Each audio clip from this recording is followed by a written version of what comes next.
అక్కడ ఆడబిడ్డలు ఏడుస్తుంటే నిజంగా గుండె చెరువైపోయింది. మామూలు దుఃఖం లేదు వాళ్ళది. కాబట్టి అవసరమైతే కోర్టు కన్నా వెళ్తాం. అలైన్మెంట్ ప్రాపర్గా చేయాలని మాత్రం, అందరికీ సమన్యాయం జరగాలని మాత్రం కోరుకుంటామని ఈ సందర్భంగా తెలియజేస్తా ఉన్నాను. అయితే దాని తర్వాత మేము మహేశ్వరంకి వచ్చినాం. నైట్ నిన్న మా అందుల సత్యనారాయణ అన్న లేడా అన్న వాళ్ళ ఇంట్లోనే ఆతిథ్యం ఇచ్చిండు మాకు. మా మహేశ్వరం కాన్స్టిట్యున్సీ ఇన్ఛార్జ్గా ఉన్నాడు అన్న, వాళ్ళ ఇంట్లో ఆతిథ్యం ఇచ్చిండు. తర్వాత ఇక అక్కడ చాలా జరుగుతున్నాయి, మీకు తెలియదు ఏం లేదు. అనేకమైనటువంటి చెరువులు, స్టార్టింగ్ ఫ్రమ్ రావిలియాల చెరువు టు మంత్రాల చెరువు, కంప్లీట్గా అక్క సబితమ్మ గారి ఆధ్వర్యంలో వారి అనుచరులు కబ్జా చేస్తున్నా కూడా మేడం స్పందించకపోవడంతో చాలా పెద్ద ఎత్తున మరి అక్కడ కూడా చెరువులు కబ్జాకు గురైనాయి.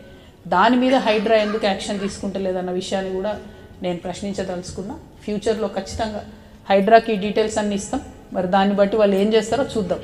ఓన్లీ చిన్న వాళ్ళ మీదనే పడతారా, పెద్దోళ్ళని క్వశ్చన్ చేస్తారా అన్న విషయం స్పష్టంగా అర్థమవుతుంది. ఆ తర్వాత ఎల్బీ నగర్కి వచ్చినాం. ఇక్కడికి ఎల్బీ నగర్లో ఇప్పుడు మేము ఆటోనగర్ డంపింగ్ యార్డ్ పోతాం కొద్దిసేపు అయినాక. ఈ డంపింగ్ యార్డ్ ఇక్కడ సమస్య తీరుస్తాం, రిమూవ్ చేస్తామని చెప్పి 2 ఎలక్షన్లు గెలిచినటువంటి వాళ్ళు ఉన్నారు. అంతకుముందు మదియాష్కి గారు కూడా ఇక్కడ పోటీ చేసిరు. అంతకుముందు రేవంత్ రెడ్డి గారు కూడా ఇక్కడ ఎమ్మెల్యేగా ఉన్నారు, ఇప్పుడు ఎంపీగా ఉన్నారు. ఎంపీగా ఈటల రాజేంద్ర అని ఇప్పుడు ఎంపీగా ఉన్నారు. వాళ్ళందరూ కూడా ఆటోనగర్ డంపింగ్ యార్డ్ మీద ఇదివరకు మాట్లాడిన వాళ్ళే, కానీ వాళ్ళు ఎందుకు అస్సలే ముందుకు కదులుతలేదు. కెమికల్ వ్యర్థాలన్నీ తీసుకొచ్చి ఆటోనగర్లో పడేయడంతో ఇబ్బంది అవుతున్నది. మానవ కలేబరాలు జంతు కలేబరాలను తీసుకొచ్చి ఇక్కడ పడేయడంతో చాలా సీరియస్ ఇబ్బంది అవుతున్నది. కాబట్టి ఆటోనగర్ క్లీనింగ్ మీద ప్రత్యేక శ్రద్ధ పెట్టాలని స్థానిక నాయకుల్ని, అట్లనే ఎంపీ గారు ఈటల రాజేంద్రన్న గారిని కూడా నేను కోరుతా ఉన్నాను. తర్వాత మేము ఇబ్రాహీంపట్నం పోయినాం. పొద్దున ఇక్కడికి వచ్చే ముందు ఏరోస్పేస్ అనేటటువంటి ఒక చిన్న ఎస్సీజెడ్ క్రియేట్ చేసిరు. 540 ఎకరాలేమో. ఆడికి పోతే ఏంటంటే భూములు తీసుకొని చాలా ఏండ్లైంది, కానీ ఇప్పటివరకు కనీసం అక్కడ ఒక్కటంటే ఒక కంపెనీ రాలేదు. మరి ఎందుకు రాలేదు, ఏం సంగతి అంటే ఆన్సర్ చెప్పేటోళ్ళు ఎవరు లేరు. వాళ్ళు అప్పుడు రైతుల దగ్గర భూములు తీసుకున్నప్పుడు ధర చాలా తక్కువ ఉండే, ఇప్పుడు 3 కోట్ల ఎకరం అయింది. కండ్ల ముంగట 3 కోట్ల ఎకరం ఉన్న భూమి కంచెలేసేసిండ్రు, కానీ సాగు చేసుకునే పరిస్థితి లేదు, దాని మీద ఇంకో రూపాయి అదనంగా వచ్చే పరిస్థితి లేదు. కాబట్టి ఏరోస్పేస్ భూ నిర్వాసితులందరూ కూడా బాధపడతా ఉంటే చూడ్డానికి అడిగి పోయినాం. పోతే ఇక సరే మాజీ ఎమ్మెల్యేలు, తాజా ఎమ్మెల్యేలు అందరూ కూడా అక్కడ ప్రజలందరినీ రావద్దని చెప్పి ఆంక్షలు పెట్టిరట. ఎన్ని ఆంక్షలు పెట్టినా మా ఆడబిడ్డలు అయితే అందరూ వచ్చిరు, మంచిగా బతుకమ్మలు బోనాలు తీసుకొని వచ్చిరు. మా అన్నదమ్ములు జర భయపడ్డోళ్ళు ఎన్నుకున్నారు, కానీ ఆడవాళ్ళు అయితే అందరూ వచ్చిరు. సో అల్టిమేట్గా అక్కడి ప్రజలకు మాత్రం ఏరోస్పేస్ వల్ల నష్టం జరుగుతూ ఉంది. దానికి సంబంధించి మేము ఫైట్ చేస్తాం. ఇబ్రాహీంపట్నం చెరువు మీకు తెలుసు, దానికి ఇబ్బందులు ఉన్నాయి.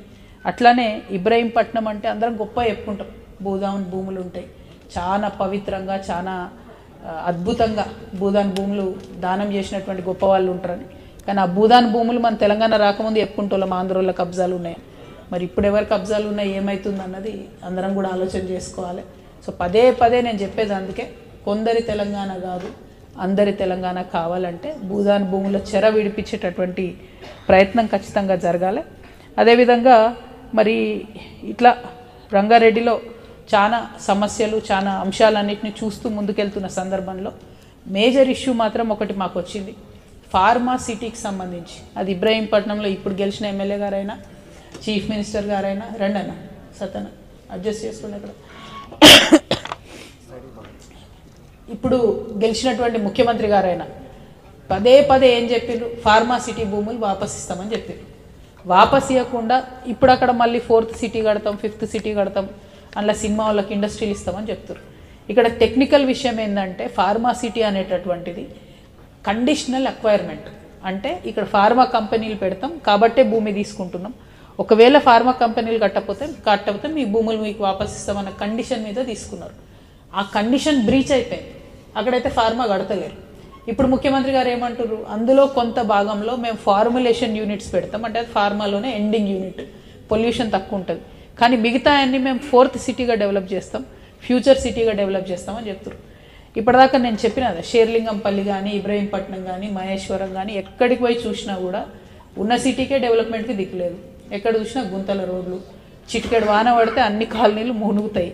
మరి ఇప్పుడు పోయి కొత్త డబ్బులని మళ్ళీ 4th సిటీలో అక్కడ ఏం లేని దగ్గర అన్యాయంగా వాళ్ళ భూములు లాక్కొని అక్కడ చేసే బదులు ఉన్న సిటీ మీద ఫోకస్ చేయండి దయచేసి. ఎల్బీ నగర్లో క్లీన్గా ఉండేటట్టు చూసుకోండి. దయచేసి షేర్లింగంపల్లిలో బస్సుల్లో కొన్ని ఫెసిలిటీస్ ఇచ్చేటట్టు చూసుకోండి. రైతుల భూములు రైతులకు వాపసు ఇవ్వండి అనేటటువంటిది మేము తెలంగాణ జాగృతి నుంచి డిమాండ్ చేస్తూ ఉన్నాం. మీరు కట్టేటటువంటి 4th సిటీలో మీరు ఫార్మా కట్టకపోతే, ఫార్మా కంపెనీలు పెట్టకపోతే రైతుల భూములు రైతులకు వాపసు ఇవ్వాలనేటటువంటిది మేము డిమాండ్ చేస్తూ ఉన్నాం. దాని మీద ఫ్యూచర్లో కూడా పోరాటం చేస్తాం. ఖచ్చితంగా అవసరం అనుకుంటే లీగల్గా కూడా వెళ్తామని ఈ సందర్భంగా తెలియజేస్తూ, మేము ఇందాక జరిగిన మేధావుల సమ్మేళనంలో తెలంగాణ నాయి బ్రాహ్మణ సంఘం వాళ్ళు కూడా మాకు వినతి పత్రం ఇచ్చారు. ఈ సమస్య ఇన్ఫ్యాక్ట్ ఎక్కడికి పోయినా చెప్తున్నారు.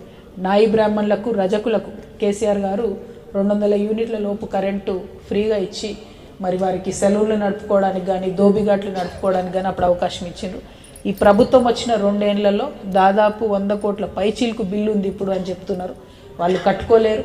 అనవసరంగా వాళ్ళని ప్రభుత్వం ఇబ్బంది పెట్టొద్దు. ఒక పక్క రిజర్వేషన్ ఇవ్వకుండా మోసం చేస్తూ డైరెక్ట్గా పార్టీ నుంచి రిజర్వేషన్ ఇస్తాం, స్థానిక సంస్థలు ఎన్నికలు పోతామని ఒక పక్క చెప్తున్నారు. రెండో పక్క వాళ్ళకి ఆల్రెడీ వచ్చే బెనిఫిట్స్ రాకుండా చేస్తున్నారు. అంటే అల్టిమేట్గా కాంగ్రెస్ ప్రభుత్వం అనేది ఒక బీసీ వ్యతిరేక ప్రభుత్వం అని చెప్పకనే రేవంత్ రెడ్డి గారు పదే పదే చెప్తున్నారు. ఈ వైఖరి కరెక్ట్ కాదు, మానుకోండి. తెలంగాణ బీసీలను ఆదుకోండి, తెలంగాణ నాయి బ్రాహ్మణులను ఆదుకోండి, రజకులను ఆదుకోండి అని చెప్పి ఈ ప్రభుత్వాన్ని నేను డిమాండ్ చేస్తూ ఉన్నాను. ఇంకా అనేక చిన్న పెద్ద సమస్యలు చెప్పుకుంటూ వచ్చారు ప్రజలు. మేము జాగృతి నుండి ఇట్లా జనంబాట కార్యక్రమంలో భాగంగా ఎక్కడికక్కడ మా కమిటీలను వేసుకుంటాం, ఎక్కడికక్కడ మా క్యాడర్ నిర్మాణం చేసుకుంటాం. ఆ సమస్యల మీద డెడికేటెడ్గా పోరాటం చేస్తాం, ఒక సొల్యూషన్ తీసుకొచ్చే ప్రయత్నం చేస్తాం. మేము ఈ 9-10 జిల్లాలు తిరిగిన చోట్ల మేము రేజ్ చేసినటువంటి అనేక అంశాలకు ఇప్పటివరకే ప్రభుత్వం నుంచి ప్రతిస్పందన వచ్చింది, కొంత ఆఫీసర్స్లో కదలిక వచ్చింది, ప్రజల్లో ఒక ధైర్యం వచ్చింది. కాబట్టి చాలా పాజిటివ్ వెల్కమ్ చేస్తున్నటువంటి ప్రజలందరికీ మరొకసారి ధన్యవాదాలు తెలియజేస్తూ, కష్టపడి మరి అన్నీ ఆర్గనైజ్ చేస్తున్న మా జాగృతి నాయకులకు, కార్యకర్తలకు అందరికీ కూడా ధన్యవాదాలు తెలియజేస్తూ, వీరందరికీ మా అందరికన్నా ఎక్కువ మీడియా పరంగా అద్భుతమైన సపోర్ట్ ఇస్తూ, ఏ జిల్లాకు పోయినా ఆ జిల్లాలో మేము లేవనెత్తినటువంటి సమస్యలు, అది ధాన్యం కొనుగోలు దగ్గర నుంచి మొదలు